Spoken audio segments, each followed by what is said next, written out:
your presence today, and we are thrilled to have you share this momentous occasion with us.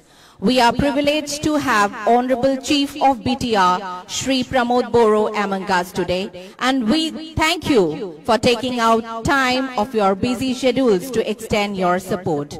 Your esteemed presence has indeed glorified the event and added a vibrancy to our humble gathering. Thank you. न जाने कितनी कुर्बानियां देखी, बलिदान और भारत माता के वीर सपूतों को अपने अमूल्य प्राण न्योछावर करते देखा। इसी दिन हमारा It gives me immense pleasure to welcome you all to this special event. We are truly honored by your all presence today, and we are thrilled to have you share this momentous occasion with us. We are privileged to have Honorable Chief of BTR, Shri Pramod Boro.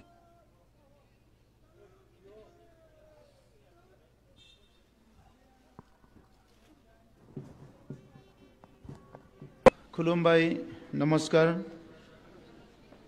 ভাৰতৰ ৭৫তম গণৰাজ্য দিৱসৰ এই পবিত্ৰ ২৬ জানুৱাৰী দিনত মই প্ৰথমে জাতিৰ পিতা মহাত্মা গান্ধীৰ প্ৰতি মোৰ শ্ৰদ্ধা জনাইছো। আজিৰ এই উদযাপনত উপস্থিত আমাৰ বিটিআৰৰ অধ্যক্ষ কাতিৰাম বড়ো ডাঙৰীয়া, ইয়াত উপস্থিত আমাৰ জ্যেষ্ঠ ইএম ৰেউৰেৱা নাজিহাৰী ডাঙৰীয়া, আমাৰ ইএম ডক্টৰ নীলোৎ স্বৰ্গীয়াৰী ডাঙৰীয়া প্ৰমুখে সতীৰ্থ ইএম সকল, ইয়াত উপস্থিত আমাৰ কোকৰাঝাৰৰ বিধায়ক লৰেন্স ইছলাৰী ডাঙৰীয়া, ইয়াত উপস্থিত আমাৰ MCLA মাধৱ চেত্ৰী ডাঙৰীয়া আৰু মোৰ সতীৰ্থ MCLA সকল, আমাৰ বিটিআৰ চৰকাৰৰ প্ৰিন্সিপাল সেক্ৰেটাৰী আকাশদীপ ডাঙৰীয়া আৰু আমাৰ সেক্ৰেটাৰী সকল, বিটিআৰৰ IGP ডাঙৰীয়া, কোকৰাঝাৰৰ ডেপুটি কমিশনাৰ আৰু সুপাৰিনটেণ্ডেণ্ট অফ পুলিচ ডাঙৰীয়া, ইয়াত উপস্থিত আমাৰ বিটিআৰ চৰকাৰৰ বিষয়াসকল, আজিৰ এই অনুষ্ঠানত উপস্থিত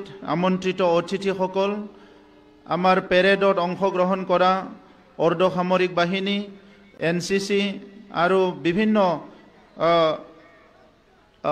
পেৰেডত অংশগ্ৰহণ কৰিবলৈ অহা আমাৰ ষ্টুডেণ্টসকল, স্কাউটসকল, উপস্থিত ৰাইজ, মই সকলোলৈ ৭৫তম গণৰাজ্য দিৱসৰ শুভকামনা জ্ঞাপন কৰিছোঁ।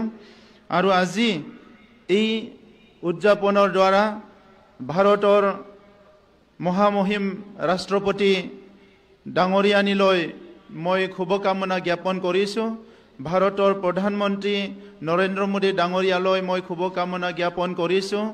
অসমৰ ৰাজ্যপাল মহামহিম গুলাবচন্দ কাটাৰিয়া ডাঙৰীয়ালৈ মই শুভেচ্ছা জনাইছোঁ আৰু অসমৰ মুখ্যমন্ত্ৰী ডাঙৰীয়ালৈ মই শুভেচ্ছা জনাইছোঁ। ভাৰতবৰ্ষৰ ৭৫তম গণৰাজ্য দিৱসৰ এই পবিত্ৰ ক্ষণত ৰাইজৰ লগতে সমূহ অসমবাসী আৰু বড়োলেণ্ডৰ জনসাধাৰণলৈ মোৰ আন্তৰিক শুভেচ্ছা আৰু অভিনন্দন জ্ঞাপন কৰিছোঁ। আমি ইতিহাসৰ এনে এক সন্ধিক্ষণত আছোঁ য'ৰ পৰা আশাৰ ৰশ্মি আমাৰ ওপৰত জিলিকি উঠিছে। একবিংশ শতিকাৰ তৃতীয় দশকত আমি সঁচাকৈয়ে গৌৰৱান্বিত যে ভাৰতে বিশ্বৰ আটাইতকৈ দ্ৰুতগতিত বৃদ্ধি পোৱা অৰ্থনীতিৰ মৰ্যাদা লাভ কৰিছে। নাগৰিক হিচাপে আমি নিজৰ নিজৰ ভূমিকা সমান দায়িত্ব পালন কৰিলেহে এই প্ৰগতিৰ যাত্ৰা অব্যাহত থাকিব। যেতিয়া আমি আমাৰ অতীতৰ পৰা শিকিব পাৰোঁ, বৰ্তমানৰ গুৰুত্ব উপলব্ধি কৰিহে আমি ভৱিষ্যতলৈ নতুন দিশত আগবাঢ়িব পাৰিম। এইটোৱে আমাৰ গণৰাজ্যৰ সাৰমৰ্ম আৰু এই দিনটোৱে বছৰত এবাৰ আহি আমাৰ গণতন্ত্ৰৰ প্ৰতিষ্ঠাপকসকলৰ মূল্য, ত্যাগ আৰু সাহসৰ কথা সোঁৱৰাই দিয়ে, যিসকলে নিজৰ বৰ্তমানক ত্যাগ কৰি আমাৰ গৌৰৱময় ভৱিষ্যত নিশ্চিত কৰিলে।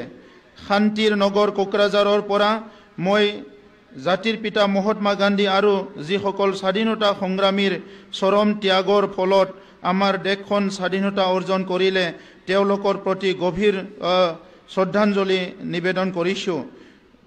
ভাৰতবৰ্ষৰ সংবিধানৰ খচৰা প্ৰস্তুতি কমিটিৰ অধ্যক্ষ মহান আইনজ্ঞ তথা ৰাজনীতিবিদ ডক্টৰ ভীমৰাও ৰামজী আম্বেদকাৰ, সংবিধান সভাৰ সভাপতি ডক্টৰ ৰাজেন্দ্ৰ প্ৰসাদ সম্বন্ধিতে সংবিধান প্ৰণয়নসকলক মই শ্ৰদ্ধাৰে স্মৰণ কৰিছোঁ। বহু ব্যক্তিগত ত্যাগ আৰু দূৰদৰ্শিতাৰ মাজেৰে আমাৰ বড়ো সমাজৰ অগ্ৰগতি নিশ্চিত কৰাত গুৰুত্বপূৰ্ণ ভূমিকা গ্ৰহণ কৰা বডফা উপেন্দ্ৰনাথ ব্ৰহ্ম আৰু গুৰুদেৱ কালীচৰণ ব্ৰহ্মৰ প্ৰতি আজি মোৰ বিনম্ৰ শ্ৰদ্ধাঞ্জলি জ্ঞাপন কৰিলোঁ। দেশৰ সাৰ্বভৌমত্ব আৰু অখণ্ডতা ৰক্ষাৰ হকে প্ৰাণ আহুতি দিয়া বীৰ জোৱান, অৰ্ধসামৰিক বাহিনী, আৰক্ষীৰ জোৱানসকললৈ এই শুভ ক্ষণত মই আন্তৰিক শ্ৰদ্ধাঞ্জলি জনাইছোঁ। ইয়াৰ লগতে সীমান্তত অতন্ত্ৰ প্ৰহৰীৰ ভূমিকা পালন কৰি দেশৰ সুৰক্ষা আৰু সাৰ্বভৌমত্ব ৰক্ষা কৰাৰ কামত নিয়োজিত হৈ থকা জোৱানসকলকো মই আজিৰ এই পবিত্ৰ মুহূৰ্তত শুভেচ্ছা জ্ঞাপন কৰিছোঁ। গণৰাজ্য দিৱস উপলক্ষে ক্ৰীড়াৰ ক্ষেত্ৰত খেলুৱৈ, বৈজ্ঞানিক সম্প্ৰদায়ৰ সদস্য, সাহিত্যিক ব্যক্তি, প্ৰযুক্তি পথ প্ৰদৰ্শক আৰু উদ্ভাৱক যিয়ে আমাৰ দেশলৈ বিশ্ব পৰ্যায়ত গৌৰৱ কৰি আনিছে, তেওঁলোককো মই প্ৰণাম জনাইছোঁ। ভাৰতবৰ্ষই স্বাধীনতা লাভ কৰাৰ পাছত দেশৰ বাবে এখন সংবিধান ৰচনা কৰাৰ অধিকাৰ প্ৰদান কৰা হৈছিল সাংবিধানিক সভাক। সংবিধানৰ খচৰা প্ৰস্তুতিৰ বাবে 1947 চনৰ 29 আগষ্টত ডক্টৰ আম্বেদকাৰক সভাপতি ৰূপে লৈ 6জনীয়া সদস্যৰ এখন খচৰা কমিটি গঠন কৰা হৈছিল। বিভিন্ন ৰাষ্ট্ৰৰ ৰাজনৈতিক ব্যৱস্থা তুলনামূলক অধ্যয়ন কৰি বিভিন্ন সংবিধানৰ সাৰাংশ প্ৰস্তুত কৰি খচৰা সমিতিক যোগান ধৰিছিল ভাৰত চৰকাৰৰ বিষয়া BN ৰাও আৰু SN মুখাৰ্জীয়ে। 1947 চনৰ 26 নৱেম্বৰত সংবিধান সভাৰ সভাপতি ডক্টৰ ৰাজেন্দ্ৰ প্ৰসাদে সংবিধানৰ খচৰা স্বাক্ষৰ কৰে। 1950 চনৰ 26 জানুৱাৰীত ভাৰতীয় সংবিধান গৃহীত হোৱাৰ পিছত ভাৰতক এখন সাৰ্বভৌমত্ব গণতান্ত্ৰিক প্ৰজাতন্ত্ৰ ৰূপে ঘোষণা কৰা হয়। সংবিধানৰ প্ৰৱৰ্তনৰ সেই দিনটোৰ তাৎপৰ্য যুগমীয়া কৰি ৰাখিবলৈ আমাৰ দেশে প্ৰতি বছৰে 26 জানুৱাৰী দিনটো গণৰাজ্য দিৱস হিচাপে উদযাপন কৰে। গণৰাজ্য দিৱস উদযাপনৰ 75 বছৰ প্ৰৱেশ কৰাৰ এই শুভ ক্ষণত আজি আমি ভাৰতৰ জাতীয় পতাকা উত্তোলন তলত থিয় হৈ পুনৰ এবাৰ দেশৰ প্ৰতি থকা আমাৰ দায়িত্ব আৰু কৰ্তব্যৰ প্ৰতি সংকল্পবদ্ধ হ'ব লাগিব। স্বাধীনতাৰ অমৃতকাল অৰ্থাৎ আহি থকা 2.5 দশক ভাৰতৰ বাবে অতিশয় গুৰুত্বপূৰ্ণ। 25টা বছৰ এই অমৃতকালৰ অন্তত ভাৰতবৰ্ষই স্বাধীনতাৰ 100 বছৰ পূৰ্তিৰ গৌৰৱময় ক্ষণত উপনীত হ'ব। মাননীয় প্ৰধানমন্ত্ৰী নৰেন্দ্ৰ মোদী ডাঙৰীয়াই ইতিমধ্যে অমৃতকালৰ অমৃত স্বপ্ন স্বদেশবাসীৰ চেতনালৈ সঞ্চাৰিত কৰিছে। 2047 চনত আমি যিখন ভাৰতবৰ্ষ পাবলৈ সক্ষম হ'ম, এই ভাৰতবৰ্ষ বিশ্বৰ এখন আগশাৰীৰ দেশ হ'ব। এই মুহূৰ্তত আবেগ ইতিমধ্যে দেশখনৰ সৰ্বত্ৰ স্পৰ্শ কৰিছে আৰু প্ৰধানমন্ত্ৰীৰ নেতৃত্বত ইতিমধ্যে কৰ্মনীতি প্ৰস্তুত কৰি সেই অনুসাৰে দেশৰ বিভিন্ন খণ্ডত অগ্ৰগতি যাত্ৰা আৰম্ভ হৈছে। মোদী ডাঙৰীয়াৰ কাৰ্যকালত অসম তথা উত্তৰ পূৰ্বাঞ্চলে লাভ কৰা গুৰুত্বৰ বিষয়ে আমি কৃতজ্ঞতাৰে উল্লেখ কৰিব পাৰোঁ। বিভিন্ন কেন্দ্ৰীয় মন্ত্ৰী আৰু শীৰ্ষ বিষয়াসকলে সঘনে অসমত তথা উত্তৰ পূৰ্বাঞ্চলত ভ্ৰমণে আমাৰ ৰাজ্যত উন্নয়নৰ যি অবিৰত যাত্ৰা ঘোষণা কৰিছে, সেয়া কেতিয়াও সম্ভৱ নাছিল। দেশৰ উন্নত 5খন ৰাজ্যৰ শাৰীত থিয় কৰোৱাৰ বাবে আমাৰ দূৰদৰ্শী আৰু কৰ্মদক্ষ মাননীয় মুখ্যমন্ত্ৰী ডক্টৰ হিমন্ত বিশ্ব শৰ্মা ডাঙৰীয়াৰ সবল নেতৃত্বত আমাৰ ৰাজ্যতো ইতিমধ্যে এক কৰ্মযজ্ঞ আৰম্ভ হৈছে। আমি সকলোৱে এই যাত্ৰাৰ সহযোদ্ধা হিচাপে আত্মনিয়োগ কৰিব লাগিব। ডক্টৰ হিমন্ত বিশ্ব শৰ্মাৰ নেতৃত্বাধীন চৰকাৰখনে জনসাধাৰণৰ সৰ্বাংগীন বিকাশৰ লক্ষ্যৰে ৰাজ্যৰ অৰ্থ সামাজিককে ধৰি প্ৰতিটো ক্ষেত্ৰত উন্নয়নৰ এক নতুন দিগন্ত ঘোষণা কৰিছে। সীমা বিবাদ নিষ্পত্তি ৰিজলিউশ্যন অফ বৰ্ডাৰ ডিছপিউট ৰাজ্যখনৰ দুৰ্গম এলেকাসমূহত সৰ্বাংগীন উন্নয়ন সাধন কৰাৰ আৰু সীমান্তৰ জনসাধাৰণৰ মাজত নিৰাপত্তা ভাৱ যোগাই তোলাটো আমাৰ অন্য অগ্ৰাধিকাৰ বিষয়।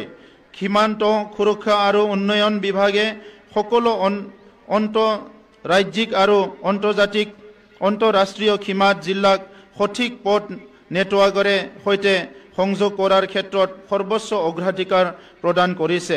চুবুৰীয়া ৰাজ্য মেঘালয়, অৰুণাচল প্ৰদেশ, নাগালেণ্ড আৰু মিজোৰামৰ সৈতে থকা সীমান্ত মতানৈক্য দূৰ কৰাৰ ক্ষেত্ৰত অগ্ৰাধিকাৰ লাভ কৰা হৈছে।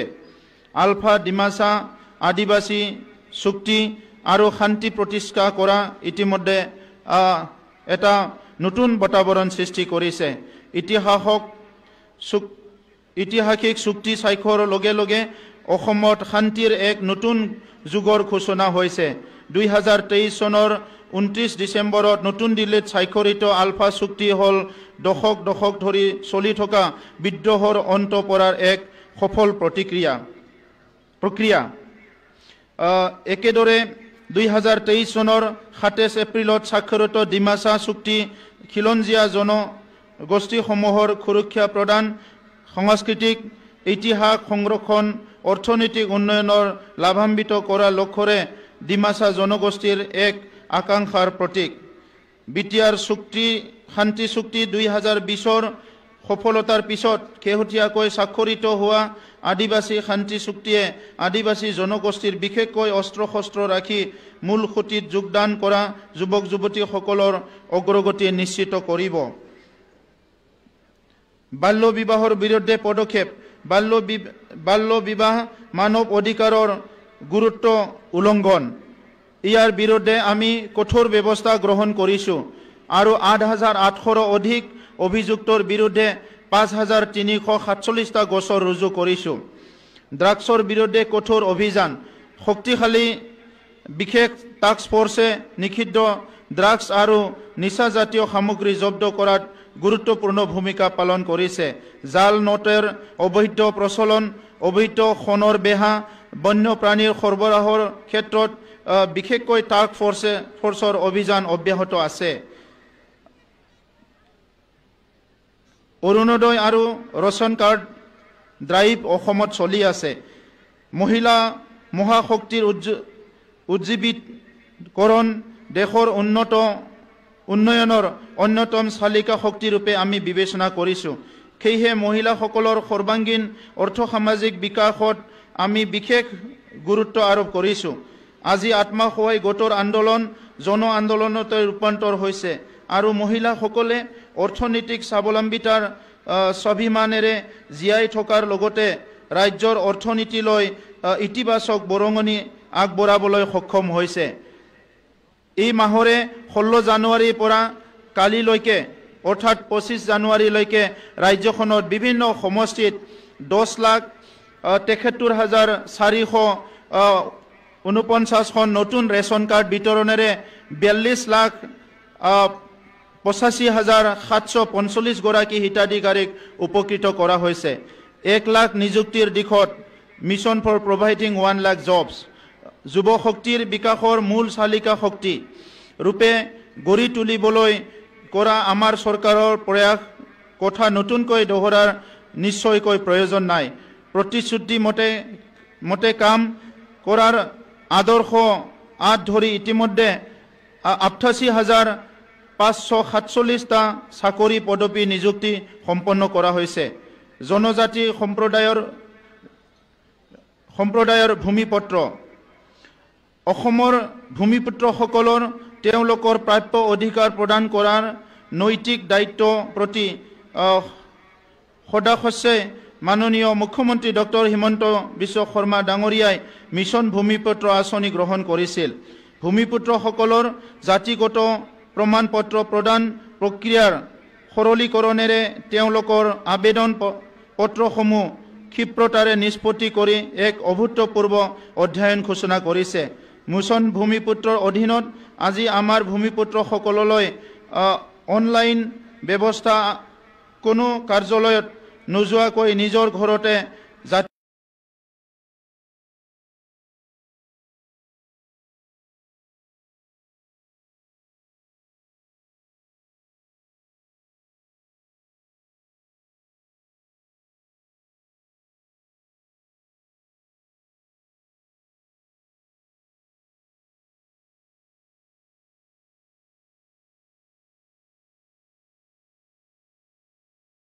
নথি সুলভ কৰাৰ এক অন্যতম মাধ্যম হিচাপে আৰম্ভ কৰা হৈছিল মিছন বসুন্ধৰা। মিছন বসুন্ধৰাৰ প্ৰথম পৰ্যায়ত লাভ কৰা অভূতপূৰ্ব সঁহাৰি আৰু সফলতাৰ পিছত মিছন বসুন্ধৰা 2.0 আৰম্ভ কৰা হৈছিল।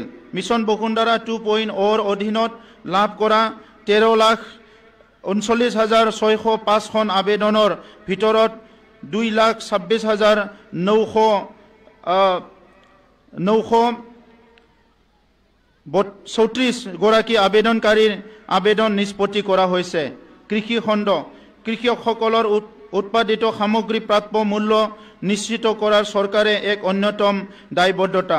যোৱা বছৰত চৰকাৰে নিৰ্ধাৰণ কৰি দিয়া নিম্নতম সমৰ্থন মূল্য MSPৰ প্ৰতি কৃষকসকলে জনোৱা সঁহাৰিৰ আধাৰত এইবাৰো চৰকাৰে ধান ক্ৰয় কৰাৰ বাবে প্ৰতি কুইণ্টেল 2,183 টকা নিম্নতম সমৰ্থন মূল্য নিৰ্ধাৰণ কৰিছে।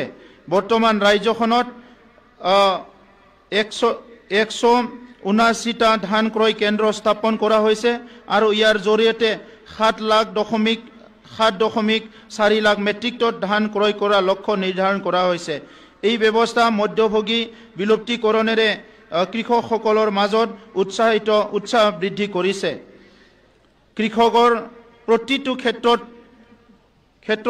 প্ৰতি কৃষকৰ আগ্ৰহ চৰকাৰে যোৱা বছৰে সৰিয়হৰ ক্ৰয়ৰ নতুন পদক্ষেপ গ্ৰহণ কৰিছিল। আপোনালোকে জানি ভাল পাব যে যোৱা 2022-23 ৰবি বৰ্ষৰ ৰবি খেতিৰ সময়ত মূল্যৰ সমৰ্থন ব্যৱস্থাৰ অধীনত 1,002.35 মেট্ৰিক টন সৰিয়হ ক্ৰয় কৰাৰ ফলত 344 গৰাকী কৃষকৰ উপকৃত হৈছে। কৃষি যান্ত্ৰিকৰণ নিশ্চিত কৰিবলৈ ইতিমধ্যে 75টা গাঁও পৰ্যায়ৰ ফাৰ্ম মেচিনাৰী বেংক স্থাপন কৰা হৈছে। শস্যৰ বহুমুখীকৰণ আৰু পৰিপুষ্টিজনিত বিকল্পসমূহৰ প্ৰসাৰৰ ওপৰত গুৰুত্ব প্ৰদান কৰি সমগ্ৰ দেশৰ লগতে আমাৰ ৰাজ্যখনতো মিলেট মিছন আৰম্ভ কৰা হৈছে। আমাৰ ৰাজ্যখনত উৎপাদনমুখী ক্ষেত্ৰত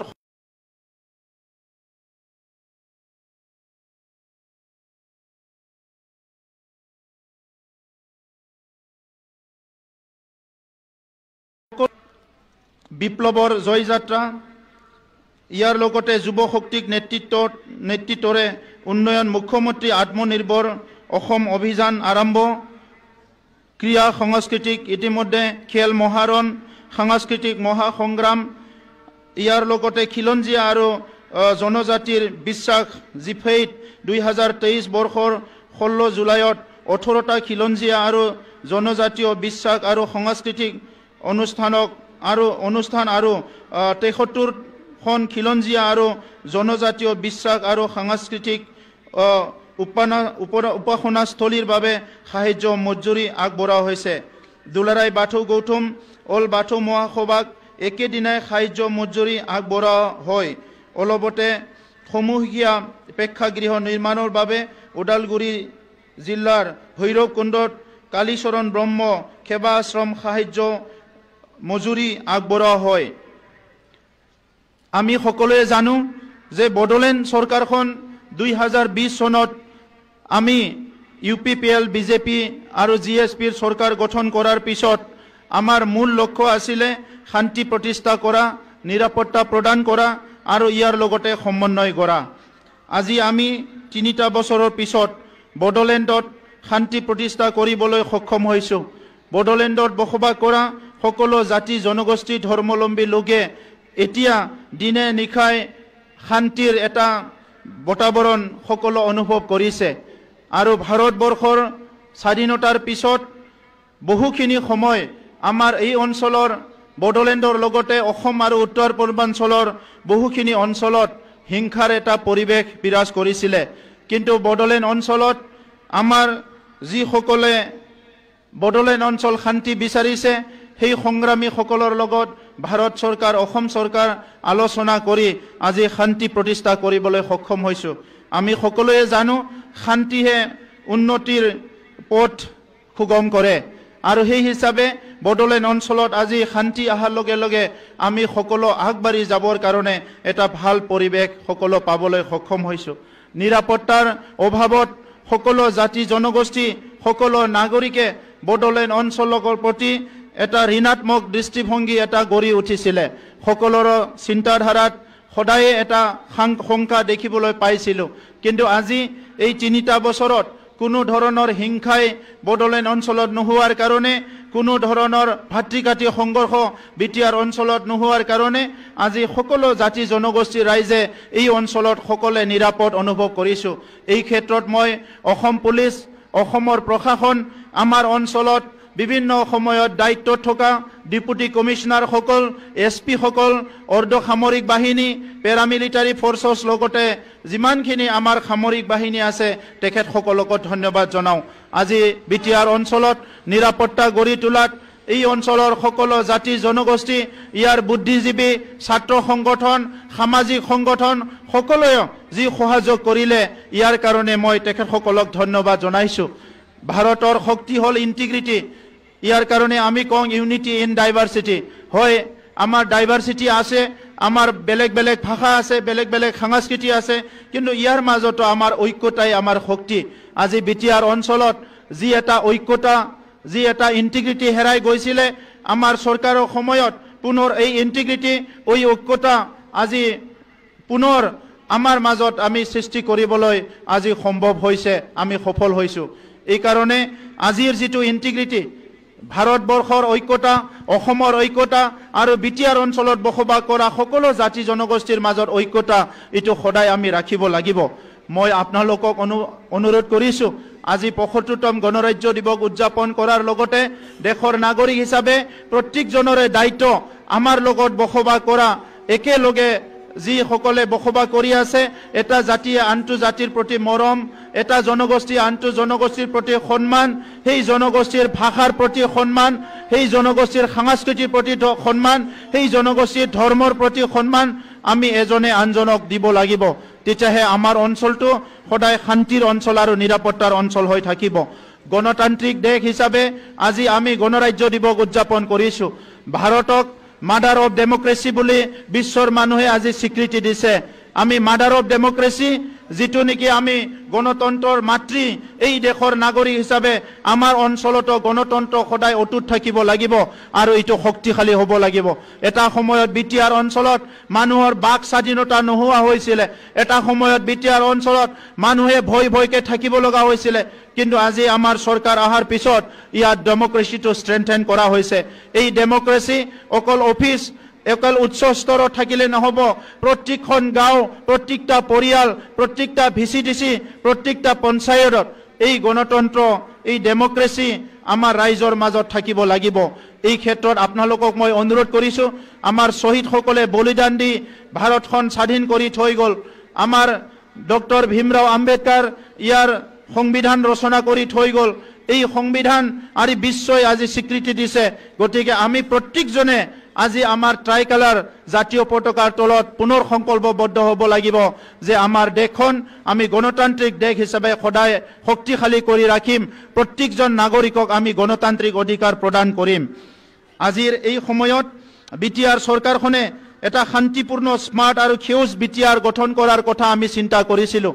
যেতিয়া আমাৰ চৰকাৰ আহিছিলে ইয়াত চৰকাৰীভাৱে বিভিন্ন সমস্যা আছিলে, কিন্তু ইয়াৰ মাজতে আমি শান্তিপূৰ্ণ স্মাৰ্ট আৰু গ্ৰীণ বিটিআৰ সেউজ বিটিআৰ গঠন কৰা উদ্দেশ্যৰে আগবাঢ়ি আহিছোঁ আজি বিটিআৰ শান্তি হ'ল ইয়াৰ পিছত স্মাৰ্ট বিটিআৰ আজি ভূমিৰ যিবিলাক কাগজ পাতি ভূমিৰ যিটো পত্ৰ ভূমিৰ কাম কাজবিলাক অনলাইন যোগে কৰাৰ কাৰণে অসমত যেনেকৈ বসুন্ধৰা কৰা হৈছে আমাৰ ইয়াতো বৈশ্যমুতি কৰা হৈছে বিটিআৰ অঞ্চলৰ সকলো নাগৰিকে এতিয়া ভূমিৰ বিভিন্ন কাম কাজবিলাক অনলাইন যোগে আপোনালোকে সহজভাৱে কৰিব পৰা এটা পৰিৱেশ আজিৰ বিটিআৰ চৰকাৰে গঢ়ি তুলিছে আজি বিশ্বৰ জলবায়ু উষ্ণতাক লৈ সকলো চিন্তিত হৈছে এই কাৰণে বিটিআৰ বাকী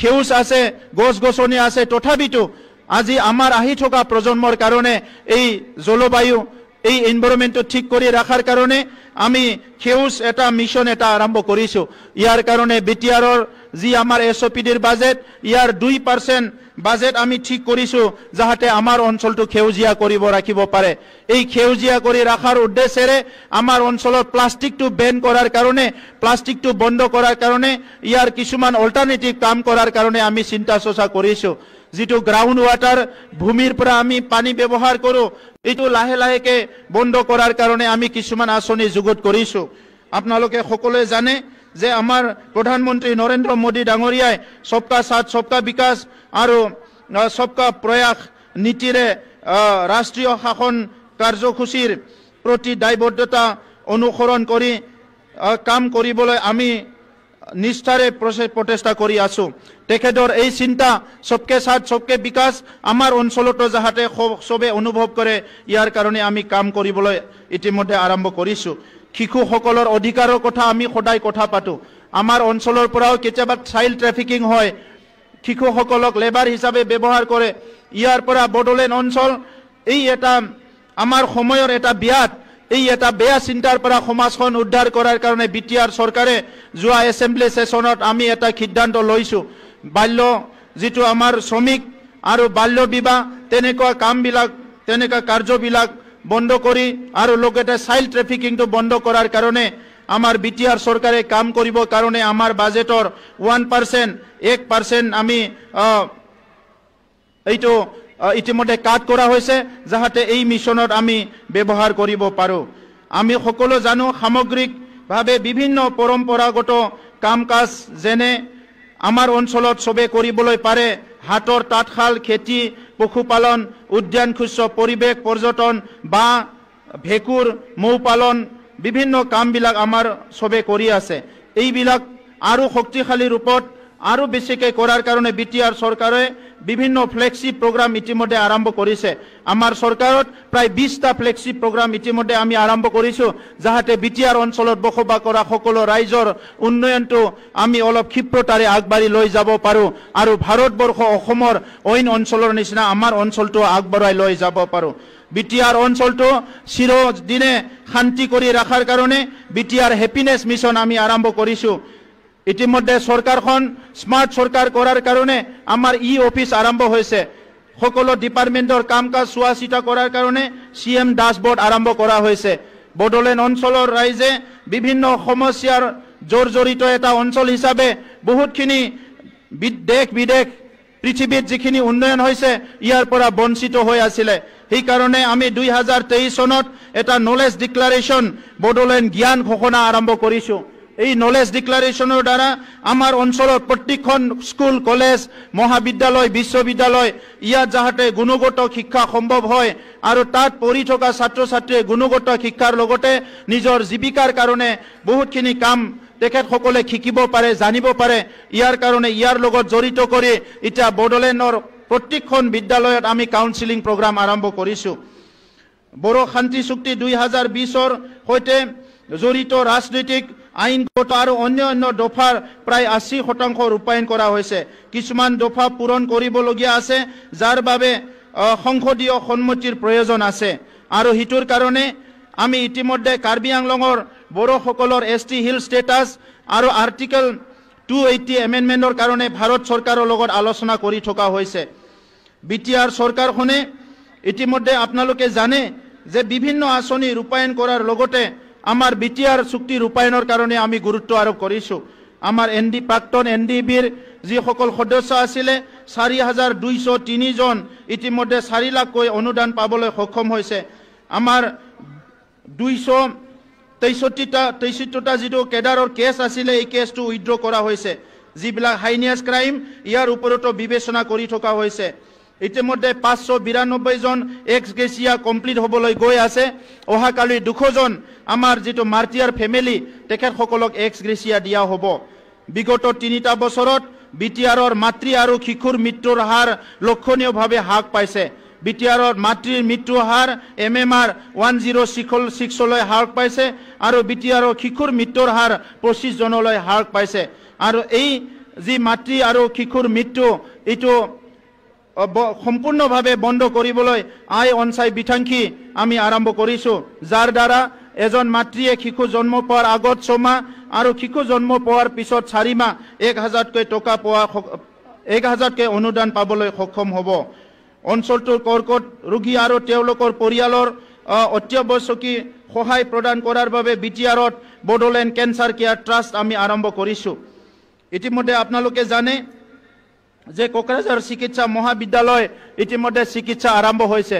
এই সেৱা অকল কোকৰাঝাৰ নহয়, নামনি অসমৰ সমগ্ৰ ৰাইজৰ কাৰণে এই সেৱা আগবঢ়োৱা হৈছে। গতিকে কোকৰাঝাৰ চিকিৎসা মহাবিদ্যালয়ত আপোনালোকে সকলোৱে বৰ্তমান এই সময়ৰ পৰা আপোনালোকে সবে যি চিকিৎসা সেৱা এইটো আপোনালোকে ল'ব পাৰে।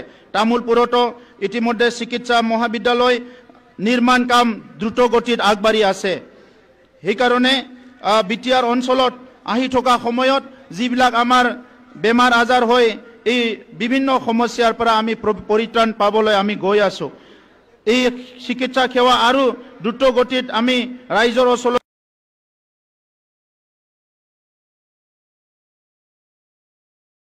নিয়াৰ স্বাৰ্থত সকলো সুগম এৰিয়াত আমাৰ চিকিৎসা সেৱা লৈ যোৱাৰ স্বাৰ্থত আমাৰ হান্স ফাউণ্ডেশ্যনৰ দ্বাৰা প্ৰায়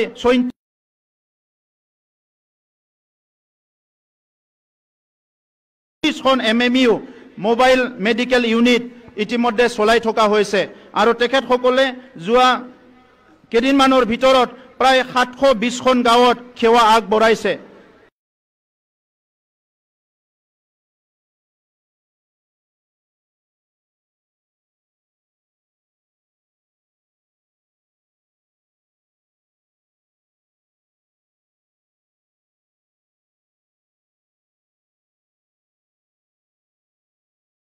চেলকপাৰ 437খন প্ৰাথমিক স্বাস্থ্য সেৱা কেন্দ্ৰত সৌৰ শক্তি সোলাৰ ফেচিলিটি ইতিমধ্যে দিয়া হৈছে। ফাইনেন্সিয়েল যিটো আমাৰ ষ্ট্ৰেংথেন কৰাৰ কাৰণে আগৰ চৰকাৰৰ দিনত 2,900 যি লাইবিলিটিজ কৰিছিলে এইটো অডিট কৰি আমি 1,000লৈ আনিবলৈ সক্ষম হৈছোঁ। ইতিমধ্যে অসম চৰকাৰৰ যেনেকৈ ফিন আসাম অনলাইন যোগে বিভিন্ন ফাইনেন্সিয়েল কাম কাজ হৈছে, আমিও ফিন বিটিআৰ যোগেদি অনলাইন যোগে কাম কাজ কৰিবলৈ হাতত লৈছোঁ। শ্ৰদ্ধা ৰাইজ, মই আজি ক'বলৈ পাই সুখী হৈছোঁ, আগৰ চৰকাৰৰ সময়ত 2020 চনলৈ মাত্ৰ 39,000 ঘৰ নিৰ্মাণ কৰিবলৈ সক্ষম হৈছিলে। আমাৰ চৰকাৰত 3টা বছৰত 1,69,375টা ঘৰ ইতিমধ্যে নিৰ্মাণ কৰা হৈ গ'ল। আমি সকলো জানো যে পানীৰ সংকটত বহুখিনি মানুহ জীয়াতু ভুগিব লগা হৈছিলে, কিন্তু এতিয়া আমাৰ অঞ্চলতো জল জীৱন মিছনৰ আধাৰত গাঁৱে গাঁৱে পানীৰ যিটো নলী পানীৰ যিটো ব্যৱস্থা সেইটো কৰা হৈছে। ইয়াৰ লগতে প্ৰায় 368 অমৃত সৰোবৰ আমাৰ অঞ্চলত ইতিমধ্যে নিৰ্মাণ কৰা হৈ গৈছে। প্ৰধানমন্ত্ৰী ডাঙৰীয়াৰ এটা অভিলাষী আঁচনি, এই আঁচনি আমাৰ অঞ্চলত ৰূপায়ণ কৰিবলৈ পাই আমি গৌৰৱ অনুভৱ কৰিছোঁ। কাউন্সিল চৰকাৰখনে এই অঞ্চলত বসবাস কৰা সকলো জাতি জনগোষ্ঠীৰ সমস্যা সমাধান কৰাৰ ভিতৰত অন্যতম হৈছে ভূমিৰ সমস্যা। আগৰ চৰকাৰৰ সময়ত প্ৰায় 70টা বছৰত 15,000 ভূমিৰ সমস্যা সমাধান কৰিছিলে, কিন্তু আমাৰ সময়ত 3টা বছৰত 1 লাখতকৈ অধিক পৰিয়ালৰ ভূমিৰ সমস্যা আমি সমাধান কৰিলোঁ। ইতিমধ্যে স্পৰ্টছৰ দিশত আমি বহুতখিনি আগবাঢ়িছোঁ। দতমা আৰু মচলপুৰত আমি বিনোদ ব্ৰহ্মৰ নামত আৱাসিক ক্ৰীড়া একাডেমি আমি নিৰ্মাণ কৰিবলৈ গৈ আছোঁ। বীৰ শিলাগাঙৰ নামত 6টা ষ্টেডিয়াম নিৰ্মাণ কৰিবলৈ গৈ আছোঁ। সুজিত নাৰ্জাৰীৰ নামত 40টা অডিটৰিয়াম নিৰ্মাণ কৰিবলৈ গৈ আছোঁ। আৰু প্ৰত্যেকটো VCDCত 420টা নলেজ চেণ্টাৰ আমি নিৰ্মাণ কৰিবলৈ আগবাঢ়ি আছোঁ।